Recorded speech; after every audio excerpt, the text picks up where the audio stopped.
Friends, good evening, welcome. আশা করি তোমরা সবাই খুব ভালো আছো। আমিও ভীষণ ভালো আছি। তো দেখতেই পাচ্ছ রেডি হয়ে চলে এসেছি মানে হচ্ছে আমি কোথাও যাব না। আমি হচ্ছে প্রত্যেক দিন সাঁতারে যাই।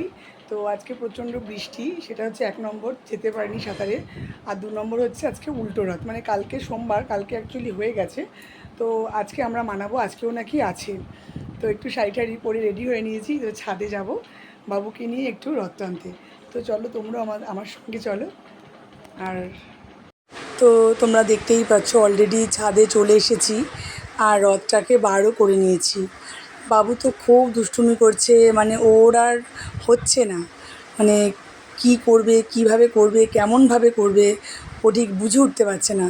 তো সোজা রথের দিনকে ও কাকার সাথে গেছিলো, তা আজকে কাকা নেই আর আমি বাইরে বেরোবো না যেহেতু বৃষ্টি।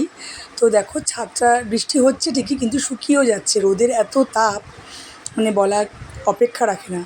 তো আমাদের যে জগন্নাথ, বলরাম, সুভদ্রা ছিল, সেখান থেকে বলরামটা কিভাবে পড়ে গিয়ে, একটু আমারই দোষে পড়ে গিয়ে, মানে আমার ভুলের জন্যই তো পড়ে গিয়ে একটু চির খেয়ে যায়। তা আমার মনটা একটু কেমন লাগে যে একটু কেমন হয়ে গেল।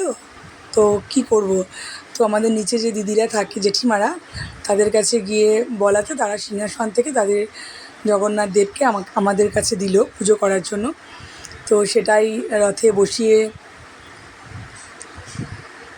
পুজো করে নিলাম। আর জগন্নাথ দেবের তো কলা খুব পছন্দ, তো সেটাই ওনাকে ভোগ দেওয়া হয়েছে, কলা আর চিনি। আর বাবা যেহেতু নেই, আমার হাজব্যান্ড সকালেই ফুল এনে দিয়েছিল। আর নিচের বাচ্চাটা আর আমার বাবু, ওরা আনন্দ করে রথ চালাচ্ছে। তো তোমরাও বলো বাড়ির ছাদে কারা কারা এরকম রথ চালাও বা চালিয়েছো। কী করব, পরিস্থিতি এমন যে বাইরে সবসময় বেরোনো যায় না, সম্ভব হয়ে ওঠে না। এটা হচ্ছে আমাদের ওই নিচে দিদি, এটা এই বাচ্চাটার মা। তো এমন পরিস্থিতি থাকে যে সব সময় বাইরে আমরা গিয়ে উঠতে পারি না। তখন আমরা বাড়িতেই, যদি সম্ভব হয় বা জায়গা থাকে এরকম, তবেই, আর না হলে তো কিছু করার নেই। তো যাই হোক, গিয়ে এই রথ আমি বাবুর সাথে এইভাবেই কাটাই, আনন্দ মজা করে ঘরেই।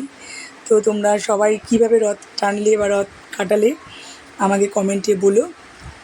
আর রথযাত্রা সবারই শুভ হোক। যেহেতু ভিডিওটা পরে পোস্ট হচ্ছে, শুভ তো হয়েই গেছে, মানে যখনই হবে আমি অ্যাডভান্স বলে রাখি, সব সময় যেন শুভ হয়। যারা পুরীতে যেতে পারে তাদের তো কোনো কথাই নেই। আমার একবার ভীষণ ইচ্ছে আছে, কিন্তু খুব ভিড় হয় বলে চিন্তা করি যে গিয়ে ঘুরতে পারবো কি না। তবু একবার চেষ্টা করব, আর যদি যাই নিশ্চয়ই তোমাদের সঙ্গে শেয়ারও করব। তো চলো, আর কি বলবো, কিছু বলার নেই। সবাই খুব ভালো থাকবে, সেফ থাকবে। আমি ভালো আছি পরিবারের সাথে। যারা ফেসবুক থেকে দেখবে তারা আমার পেজটাকে ফলো করে দেবে, যারা ইউটিউব থেকে দেখবে তারা আমার চ্যানেলটাকে সাবস্ক্রাইব করে দেবে, পাশে থাকা বেল আইকনটা